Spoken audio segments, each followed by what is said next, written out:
నేను అనుకుంటాను, నేను ఆరోగ్యంగా ఉన్నాను, రోజు ఎక్సర్సైజ్ చేస్తుంటాను, యాక్టివ్గా వెళ్తుంటాను, చాలా హెల్దీ తిండి తింటుంటాను, ఫైబర్ ఫుడ్ తింటుంటాను, అన్ని బ్యాలెన్స్ ఫుడ్ తింటుంటాను, నాకు న్యూట్రిషనిస్ట్ ఉంటాడు, అన్నీ ఉంటాను, నాకే జబ్బు రాదు, నాకెందుకు రాని ఒక భావంతో నేను ఉంటాను. ఎందుకంటే మాకు హెల్దీగా ఉండటం అనేది, హెల్దీగా లీడ్ చేయడం అనేది, నాకు ఏ బ్యాడ్ హ్యాబిట్స్ లేవు.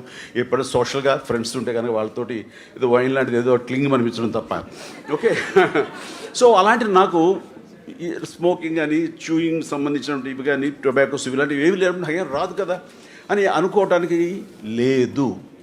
కాబట్టి అలాంటి నేను ఈ మధ్యకాలంలో, ఇది ఇంతవరకు ఎక్కడ బయట చెప్పలేదు, చెప్తున్నాను, ఏఏజీ హాస్పిటల్లో ఒక సర్టన్ ఏజ్ వచ్చిన తర్వాత 45 అబోవ్ కొలనోస్కోప్ చేయించుకోవాలి. కోలన్ క్యాన్సర్ అనేది చాలా కామన్గా వస్తుంది.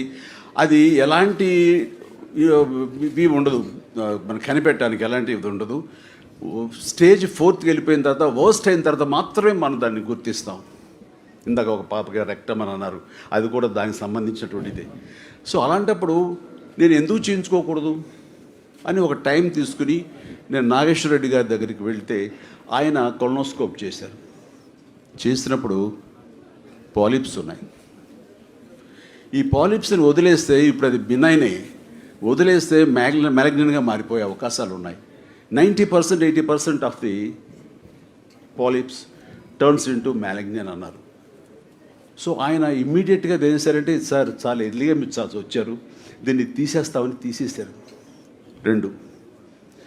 అండ్ నేను అనుకుంటాను, ఇది ఈ అవగాహన నాకు లేకపోయి ఉంటే, నా మీద నమ్మకం ఉంటే, మనకు రాదులే అని ఒక నిర్లక్ష్య భావంతో ఉంటే ఖచ్చితంగా నాకు అది ఉండేది కాదు. 1 or 2, 3 years తర్వాత ఏమో నా పరిస్థితి ఎలా ఉండేదో తెలిసేది కాదు.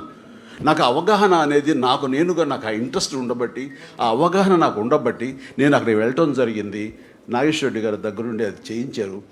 ఇది లేకుండా పోయింది. ఇంతవరకు ఇది చెప్పడానికి నేను ఏమాత్రం హెసిటేట్ చేయట్లేదు, ఏమాత్రం ఇన్హిబిషన్ కాదు. ఇది ప్రతి ఒక్కళ్ళు దీన్ని చూసి తెలుసుకోవాలి. ఎందుకంటే భగవంతుడు మనకి ఇచ్చేటటువంటి కొన్ని మన తప్పు లేకుండా ఇచ్చే వాటిని మనం ఏమి చేయలేము, దాన్ని తప్పించుకోలేము. కానీ మన చేతితో చేస్తున్న వాటిలో మాత్రం అది స్వయంకృత అపరాధం. అది మన తప్పిదం అవుతుంది తప్ప విధి తప్పిదం కానీ దేవుడి తప్పిదం అవుతుంది. దాన్ని రాకుండా చేసుకోవడం మీ చేతుల్లో ఉంది. మీరు బతకాలంటే మీ చేతుల్లో ఉంది. కాబట్టి ఇంత అద్భుతమైన జీవితాన్ని మనం కేర్లెస్గా, నిర్లక్ష్యంతో, మనకేం కాదులేని ధోరణితో మీరు చేస్తే కనుక మీ చావును మీరు కొని తెచ్చుకున్నట్లే అవుతుంది. మీ చావు మీతో అయిపోయింది అనుకోండి, ఏం బాధ లేదు. కానీ ఒక కుటుంబాన్ని మీరు విషాదాలను ముంచేస్తారు. మిమ్మల్ని నమ్ముకున్న వాళ్ళని, మీ బిడ్డల్ని, మీ తల్లిదండ్రుల్ని ఎంతమందిని విషాదానికి గురి చేస్తారు. ఇది న్యాయమా? మీకు అవసరమా? మీకు సమ్మతమా?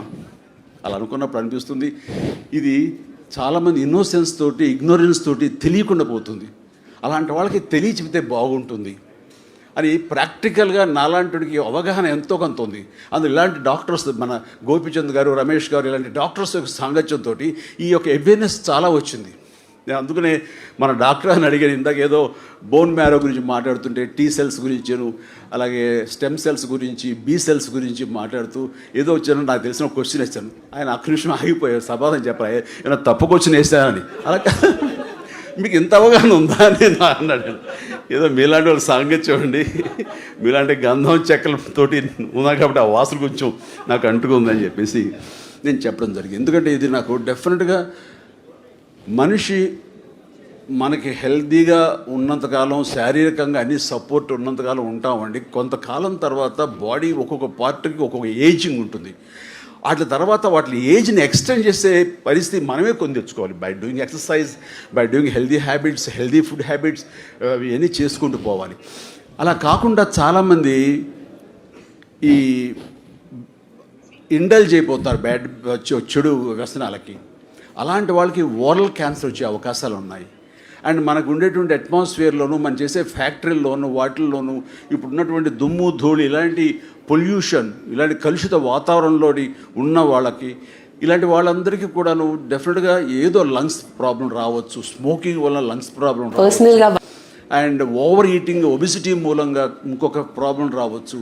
సో కేర్లెస్నెస్ మూలంగా ఎన్నెన్నో ప్రాబ్లమ్స్ రావచ్చు అండి. అందులో ముఖ్యంగా ఆడవాళ్ళకి మ్యామోగ్రామ్ సో ఇక్కడ రొమ్ము క్యాన్సర్ వచ్చే అవకాశాలు ఉంటాయి, లంగ్ క్యాన్సర్ వచ్చే అవకాశాలు ఉంటాయి. అలాగే మగవాళ్ళకైతే కనుక ఈ బ్యాడ్ హ్యాబిట్స్ తోటి, స్మోకింగ్ తోటి, మన ఈ చిన్న చిన్న అవి చూ చేయడంతో, ఈ టొబాకో వీటితోటి ఓరల్ క్యాన్సర్ వచ్చే అవకాశాలు ఉంటాయి. అలాగే జనరల్గా after certain age prostate cancer వచ్చేలాగా, ప్రోస్టేట్ గ్లాండ్కి క్యాన్సర్ వచ్చేలాగా ఉంటుంది. దానికి పిఎస్ఏ అని ఒక టెస్ట్ రెగ్యులర్ చేయించుకుంటూ ఉండాలి. అండ్ కోలన్ టెస్ట్ నేను చేయించాను అన్నాయి, అది అలానే చేయించుకుంటూ ఉండాలి. అండ్ ఇవి చేయించుకుంటూ ఉంటే డెఫినెట్లీ ఎప్పటికప్పుడు టెస్ట్ చేయించుకుంటూ బ్యాడ్ హ్యాబిట్స్కి దూరంగా ఉండగలిగితే ఖచ్చితంగా మనం వీటిని ముందస్తుగానే క్యాన్సర్ని నిర్మూలించలేం కానీ నివారించవచ్చు, వాటిని రాకుండా చేసుకోవచ్చు వాటిని. సో ఈ రోజున మన సెన్సస్ చూస్తే కనుక 2022 ఇండియాలో దాదాపుగా 19 లక్షల మంది కొత్తగా క్యాన్సర్ బారిన పడ్డారని తెలిసినప్పుడు షాక్ తిన్నాను. దాదాపుగా 2 మిలియన్ పీపుల్ గాట్ ఎఫెక్టెడ్ అండి. ఇది చాలా అలార్మింగ్గా ఉంది. ఇది కాకుండా ప్రతి సంవత్సరం 12% చొప్పున ఎన్హాన్స్ అయ్యే అవకాశాలు ఉన్నాయి because of our life styles, because of our food habits, because of our carelessness, almost ఎన్నో రకాలుగా ఉంది. సో ఈ క్యాన్సర్ అనే దాన్ని ముందస్తుగా మనం గుర్తించగలిగితే నివారించడం అనేది ఇది నాట్ ఏ బిగ్ డీల్. అదే చెప్పారు, మనకున్నటువంటి టెక్నాలజీని, మనకున్నటువంటి అవైలబుల్ ఈ మిషన్స్, అవి కొత్తగా ఇందులో పెట్టినటువంటి మిషన్స్